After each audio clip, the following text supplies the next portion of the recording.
I can't wait to get to these next 10 games. These are numbers 30 to 21 in the countdown. Let's hit it. Hello, everybody. It's Ray again. It's time for another 10 in our top 100, my 100 favorite games countdown. This is numbers 30 to 21, and we've got a lot of real estate to get to, a lot of games to get to, so we'll get started. Number 30 is a card game that's been reprinted a couple times. This is Guillotine. It's a Paul Peterson game. It's probably his first really well-known game. In it, you're actually executing folks, that sounds awful, in the French Revolution. But the way you do it is you have a line of folks, and each turn, whoever's turn it is, they will collect the first person at the line. Now, so if it's a person who's a noble, they're worth a lot more points. If it's somebody who's a commoner, they might be worth less. And if they're like a beggar or someone who's really of the low class, you will get negative points for that. And the game is just simply to score the most points. However, there are action cards that let you alter the positions of the folks that are in the line, sometimes reverse the order of the line. And that's really the whole game, is trying to engineer it so that on your turn you're going to get the most points, or you're going to set yourself up to get the most points, because certain ones, like the palace guards, are not worth much by themselves, but they exponentially grow as you collect those as a set. Sometimes you can steal folks, people who have been collected from someone else. See, it doesn't sound so bad when you say that. They're just collected. It's okay. You play over a course of 3 days, 3 rounds, and whoever has the most points wins. I played this a lot. My copy has been through the wars quite a few times. It's a lot of fun, even with really a card that the designer has talked about, and it's worth reading about the calloused guards in this, and reading his designer's notes on why he feels it was a mistake to put into the game. Yet even with that card or without that guard, the opinionated guards, it's a great game. Give it a try. Guillotine, my number 30. Number 29 is a game that has kind of bounced around from print to imprint. This is Vegas Showdown. This is a auctioning game where you're actually building your own floor plan of a Las Vegas casino. You're getting slot machines, roulette tables, you might have a lounge or a big restaurant, and you're actually creating this floor plan, connecting things that are alike, and sometimes they have these little star or little triangle things. You might try to get some points by putting different rooms together, putting those together. But again, it's also an auctioning game, so there's a minimum bid that these pieces are required to be set at. And so you take your turns making a bid, and then if you are outbid, you get your piece back, and then you get to rebid, and everyone gets a chance to buy something or pass as they wish if they have enough money. And so different things. So you might think getting slot machines, those are the biggest money makers in a casino. Well, guess what? You put in lots of slot machines, you'll make a lot of money. However, if you put in too many and don't put in some of the other amenities, they might be more profitable, but nobody's coming to your casino. So you have to balance population, people coming to your casino, and how profitable it is. So it's a really, again, there's no other game that really does this sort of thing, this combination of sort of tile laying, but again, your own sort of creative flow and bent to it, and each player is making their own competing casino. Auction plus tile laying equals a good fun time. This is Vegas Showdown, my number 29. Number 28 is a Euro flavor on deck building. This is Rococo. Rococo just came out within the last year or so, and it's kind of a big board, but it's really just sort of a way to keep track of the bonuses and certain victory points. You have a deck of cards. It's a small deck of cards, and this is probably one of the only deck builders that has a line in it that says you're not allowed to reduce your deck to less than 3 cards, which is actually possible in this game because your deck of cards is your servants, and you actually are allowed to basically pull the cards from your deck that you want to from round to round. So you go and you pull out 3 cards from your deck, and that's your hand for the round. And then as you go through, as you work through your deck, you will get to pick each round which cards you want out of the deck. So there's no complaining about getting a bad shuffle, not getting a card put into your deck and then not coming up right away, which can be kind of a a fault of some deck builders. This takes us completely out of it. And so this is definitely a Euro style of a deck building game, and it's really a refreshing change of pace. If you can get around, some of the more masculine types may not want to go and make some frilly dresses, which I say dressmaking is hard. Give it a try, even in real life. You guys. And this is actually a lot of fun. Give it a try. Rococo, it's my number 28. 27 on the list is a game that's had a lot of hype, a lot of fanfare over the years. This is Race for the Galaxy. Race for the Galaxy is a tableau building game where you're trying to essentially guess what each player is going to do. Now, the point is not necessarily to guess what player A or player B is, but by guessing what each player is going to do, that's going to help you figure out what would be the most profitable action role for you to call, because then when they have played their role, you're able to do something on their turn as well, instead of just passing, because you're trying to build up, collect cards, and then discard cards like San Juan to build up different, conquer different planets, or to make improvements and score victory points that way. It's very, very much a game where you're trying to chain cards together, and often gets criticized because if you know the deck,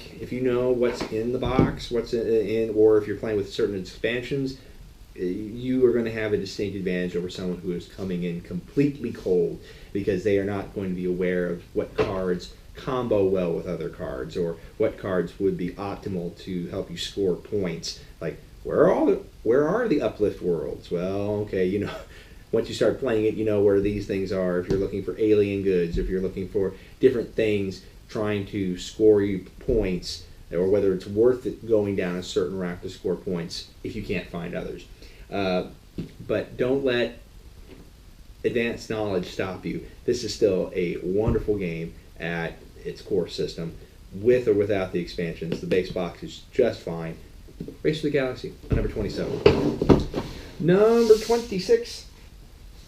Number 26 is an oldie, comparatively. This is Queen's Necklace. Queen's Necklace is a game that's put out by the Brunos, Cathala and Faiduti, and this was probably one of the first Days of Wonder games that they first put out. The copyright date on mine says 2003.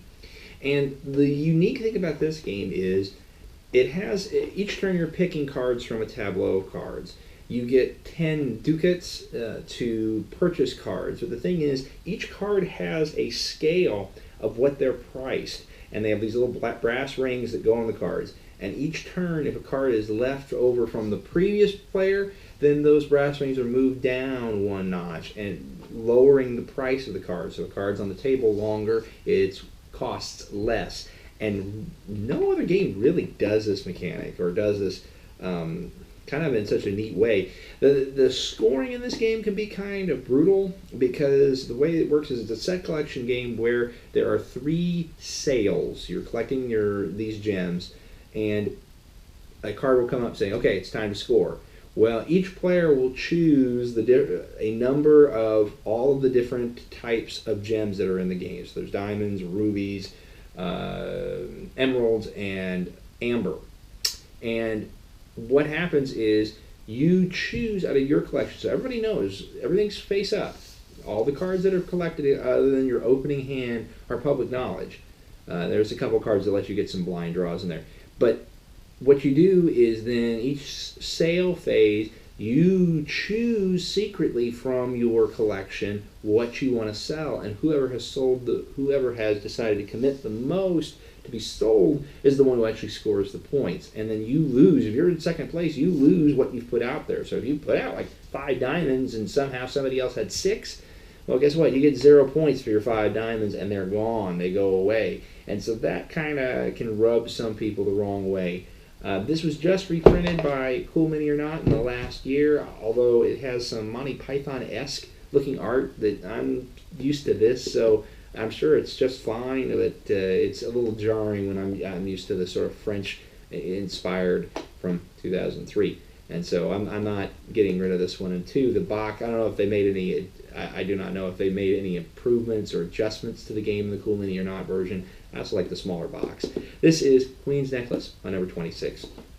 Number 25 is a game that put Tasty Minstrel on the map. This is Eminent Domain. This is billed as a deck building game, but it's not really a deck building game as much as a hand management game. What you're doing is you're taking over different planets, you're establishing different technologies, and you're able to upgrade the cards in your deck that help you to take over planets based on the different research icons that are on your cards. Sometimes you'll get cards that have multiple icons. These icons help boost actions that you are going to call during your turn, and it has a role following system that's very much like Race for the Galaxy or a lot of other games in that way. So, I mean, you have a deck, but it's not a classic deck building game in that style of where you're trying to simply just optimize what comes out of your deck. You really are trying to go for different outcomes in your hand that not necessarily will yield to you getting the most money or collecting most of this one particular resource. You're trying to maximize your actions and get the icons that you're looking for all to come up at the same time to make those actions more beneficial. And of course too, there's other cards that come along the way that can help improve your score or not. Again, it's definitely a unique experience in the deck building sort of card engine type systems of games. Eminent Domain, my number 25. Number 24 is another old one, and this is another Feld, Notre Dame. Notre Dame is kind of predictably about medieval France and fighting the plague. And so what you are doing is you have different cards. You're trying to fight these rats. If you don't work on curtailing your plague, then you're going to start incurring these huge penalties that keep getting bigger and bigger and bigger. So you have to sometimes be looking for cards that maybe don't make you a lot of points, but put out fewer rats for you to have to deal with. There's also a different little buggy system, so if you can take messages across the city, you can score different points. There's cubes, there's other things that manipulate money, and again, it's a unique game where there's also some unique early drafting type mechanics that are going on through here, which hadn't really been explored all that much at the time this game that came out, and even now it's very crisp. And a refreshing change of pace. Notre Dame, my number 24. Number 23 is a rework of, and now I see Chevicek's 51st State. This is Imperial Settlers. Now, you might say, well, 51st State was the original. Why is a reworking so much better? Well, 51st State had a lot of different timing issues. It had a lot of iconography, which was fine, but it got to be a little bit overwhelming for some folks, especially because this game is in the same way that there's 3 different ways to put out cards. You can play it for its face. You can try to strike up a deal with folks, and you can also in this game you're doing the raising, but in the other game you could also try to cooperate and get a small bonus across time, or you could try to take that card over by force and get a one-time kind of larger bonus rather than its face value. And so they've really sort of streamlined this. There's less issues with that. Let's see here, you're putting them in. You don't have as much to deal with in terms of the by force. You can make some negotiations. However,